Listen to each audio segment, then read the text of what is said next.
We are joined now by the Ukrainian Economy Minister, Yulia Svyrydenko. Thank you so much for joining us. Obviously, the destruction of this dam has huge implications across Ukraine. Right now, do you have an estimate for how many people will be affected, and what is your priority at this moment? Thank you for your questions. Thank you for invitation. And what I would say that what happened today, without any doubt, it might called and should be called the biggest man-made disaster. And the Russia, they proven once again the whole world that they act like a terroristic state, and I think they used. This disaster, and it seems to be like an ecological weapon of mass destruction. If we speak about the damages that we're facing, I think we would be ready to estimate all damages just in a few days, but we understand perfectly well that if we would like to restore or reconstruct the station, hydroelectric power station at the same scale, it might cost us at least $1.5 billion. But of course, we would know the exact numbers and figures just in a few days. And as a result of these terroristic acts, we might face that 80 settlements can be flooded. And that's why today, starting from the 2 o'clock, when we was informed about that act by the Russian side, we have started the evacuation of Ukrainian peoples, and that's why it's the most urgent thing that we are doing right now. And so we're absolutely sure that that this dam was destroyed by Russians, and we have proof from our intelligence service that there was no any external challenge. So it was damaged definitely by Russians. So now we're fully focused on evacuation. If to answer your question on what is the most urgent measures that we're making right now and we're doing right now. And do you have more information specifically on or evidence of what caused the breach itself? You say that you have conclusive evidence that it's Russia, but do you know by what means? Whether it's shelling or mines or any. So as we know, there was no external shelling, and that's why this damages was caused by detonation. So actually, if you remember, last year we had the information, and we shared this information with international leaders on that fact that Russian have mined the station. So that's why it was the question of time when they would detonate it. And if so, why now? I think that because of the situation that happened, I think it's also kind of threats that they're using, kind of pressure they're trying to use on international society as well that are supporting Ukraine.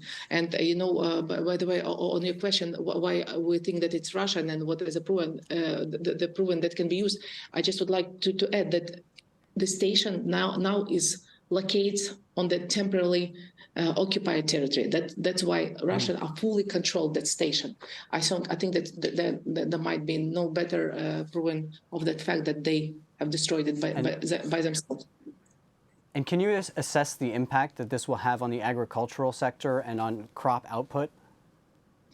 That would definitely have the influence on the agricultural sector, because it will cause the problems with irrigation system. But I think that we would be ready to estimate this number just in a few days, because now we're fully focused on evacuation, as I told you previously.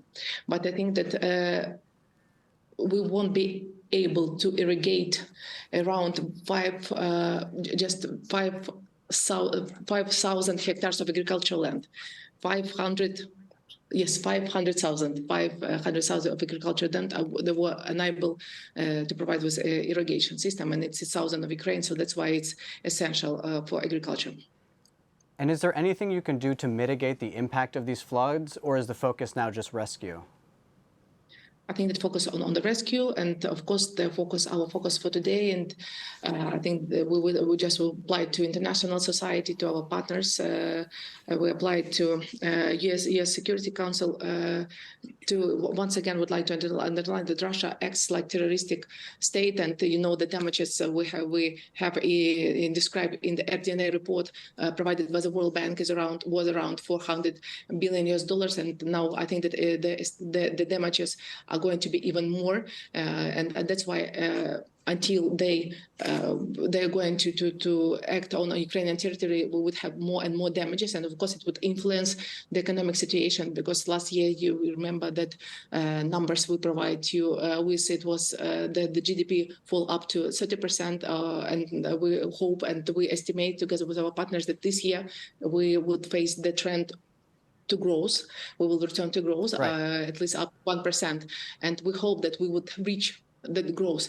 But of course, this action, this terroristic acts, this action caused more damages and can enable us to return to growth. That's why it's essential for Ukrainian economy to keep operating. As you know, that like 50% of our expenditures are covered by our financial partners, but 50% of expenditures covered by Ukrainian business that are operating. That's why it's so essential to have business that operating all around Ukraine. And you were saying that, so in terms of the economic recovery, how specifically, what parts of the economy do you think that this will most affect? You mean the situation that we faced? The situation presently, yes. So of course, agricultural area and of course, ecology situation. So that's why we're focused on that. And of course, we would estimate all losses. It's going to be losses of potential. It's going to be losses to infrastructure, social infrastructure, households, and the schools were damaged, and we know it. So that's why these numbers we would add to report, and it would influence the economy and reconstruction in general. And you were talking about a return to growth. What do you think has driven that return to growth? What has been the sort of, what has driven that? The fact that Ukrainian business keep operating, and the fact that last year we have provided several programs for relocation of the business from the front line to the more savviest regions, and they keep operating. Also, we have provided several programs like incentives for business to keep operating, like access to finance and additional guarantee from the governmental side, and also different granting programs. And you might be surprised, but we had a big demand from Ukrainian side even during the wartime. People would like to set up and to enlarge their business activity. And of course, we are focused on Ukrainians that are living abroad and plan to return back. And I think that this factor also would influence the economic recovery and economic growth as well. And right now, about more than a year into the war, what is your biggest concern about the economy? My biggest concern that we are fighting at the two fronts. Of course, first of all, and the main front is a military one. The second one is an economic front, and of course, we are. This war cost a lot for Ukrainian economy. So that's why we shortage of time. And that's why I would say not like a Minister of Economy, but like a First Deputy Prime Minister, and I would apply to politicians to provide us support, for weapon supply and for financing as well, because it's something that can help us to gain the victory as soon as possible. That's why I think it's the main factor that would influence. Of course, it's the main factors that would influence the economic growth. And of course, the hydroelectric plant was the hydroelectric plant was under Russian control. Are there any energy implications for what has happened, for Ukraine, that is? Not in the moment. And there were talks about extending the grain deal beyond July. Are you looking at having potentially, access to the ammonia in order to get that through, in order to get an extension on grain? I would say just from my side, what I'm familiar with, so that we are insisting of extending this deal, as you know that we are the countries that depends on the export of agricultural goods. So that's why it's essentially and vital for us to extend this agreement.